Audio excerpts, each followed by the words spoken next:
Hello everyone, it's Mark Codega here. Welcome to the NT Pod, a podcast all about the New Testament and Christian origins.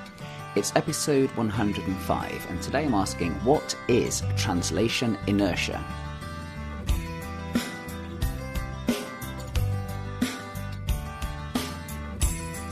In the last episode, I talked a bit about what I call the synoptic translation problem, and it caused me to reflect on some other issues in Bible translation. There's a particular problem with Bible translation, and it comes down to the fact that the Bible is translated just more than anything, and especially into English.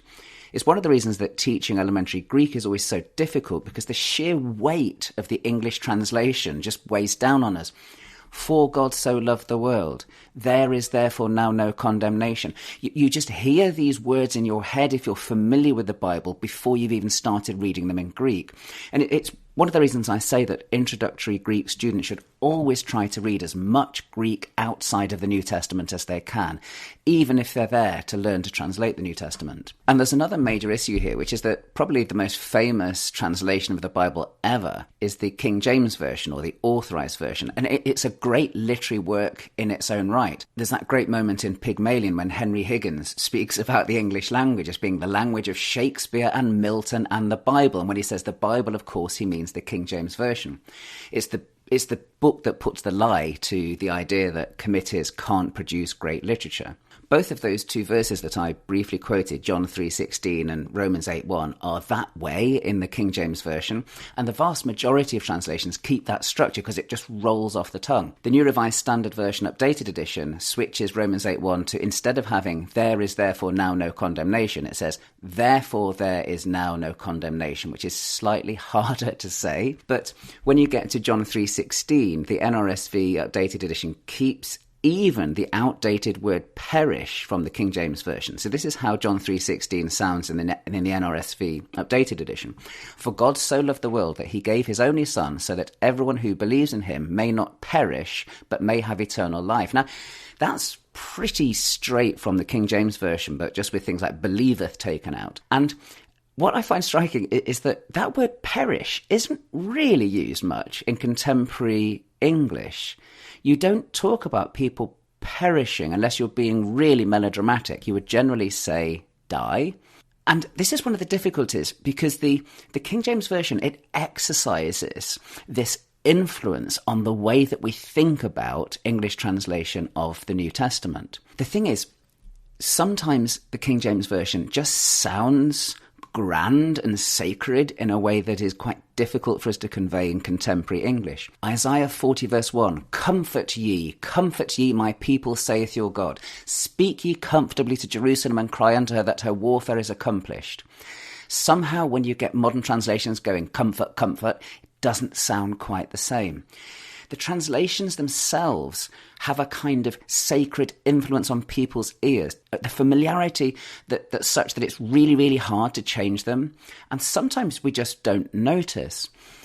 In Matthew 2, verse 17, the Revised Standard Version and the New Revised Standard Version have, then was fulfilled what was spoken by the prophet Jeremiah, which is very much from the King James Version. It's a translation inertia, just translating the same way that it's been translated for 500 years. When I was book editor for the New Revised Standard Version Updated Edition on Matthew, I suggested that we move it instead to, then what had been spoken through the prophet Jeremiah was fulfilled, which is better contemporary English. I mean, that's, of course, fairly innocuous, but there are other things which I think are more important. One of the most fascinating ones that I can't help noticing is the endurance of the term stumbling block in English translations of the New Testament. So if you look at the New International Version of Matthew 16:23, for example, Jesus is rebuking Peter and he says, "Get behind me, Satan, you are a stumbling block to me.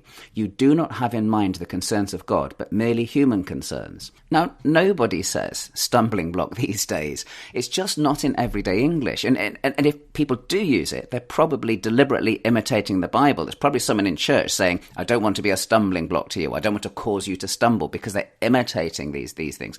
Actually, this is one that is not from the King James Version. The King James Version has something better. It has offence. You are an offence to me, which actually makes sense in contemporary English as well. I looked it up, and it seems that this stumbling block translation goes back to the 1880s, to the Revised Version of the Bible, which was an attempt to update the Authorized Version, the King James Version, so 1881 or so. So Matthew 16:23 in the Revised Version, "Get thee behind me, Satan, thou art a stumbling block unto me, for thou mindest not the things of God, but the things of men." That translation, that stumbling block translation, though, remarkably pervasive. It comes in the Revised Standard Version, the New Revised Standard Version, the New American Standard Bible, and others. I suggested for the New Revised Standard Updated Edition hindrance at Matthew 16:23, which I think is more natural contemporary English, and I'm happy that they accepted it. But the funny thing is that elsewhere in the New Testament, they stick with the old translation, stumbling block. The Greek word is skandalon, it's from which we derive our word scandal, but please don't translate it scandal. That's the etymological fallacy, where you translate something into contemporary English because it sounds like the word in Greek and it was derived from it, but it doesn't mean scandal particularly. But what's fascinating is that 1 Corinthians 1:23 in the NRSV updated edition, "We proclaim Christ crucified, a stumbling block to Jews and a foolishness to Gentiles." So there, the NRSV updated edition sticks with the old translation of scandalon, a stumbling block, and doesn't switch to hindrance or offence like you get in the Gospels. That's quite similar to the synoptic translation problem that we discussed last time. Now, a lot of this is simply a question of language, and it probably isn't terribly important, but there are things where the translation actually goes to the heart of how you understand the particular passage. I want to give one example, which I've been thinking about quite a bit recently, and that's that the New Testament word mathetai, we generally translate as disciples rather than students. In Latin, it's discipulis, which disciple is derived from. Now, we could translate this as students, and if we were looking at almost any other literature, we probably would translate it as students. I sometimes comment on this in class, and the students laugh when I mention that I would, of course, never refer to them as my disciples. People think I was kind of crazy if I talked about my disciples rather than my students. But the reason why they think that's funny is because we have religiousified the term. We've taken an everyday term from antiquity, which means something like students or learners, and we've turned it into something technical and religious sounding, and something we don't use in other contexts. We never talk about students in school or pupils in school as being disciples. We just don't. It's a religious term to us. But this is the issue. If we imagine ourselves into the lives of the first readers and hearers of the Gospels, they're seeing something more akin to our students or our learners. These are people that Jesus is teaching, albeit that in Mark they quite often struggle to understand. And notice that there are other students in the Gospels too. It's not just Jesus who has students. So John the Baptist has students, and the Pharisees have students, and they fast in Mark 2:18, and it's parallel Luke 5:30. Matthew 9:14 also has John the Baptist students.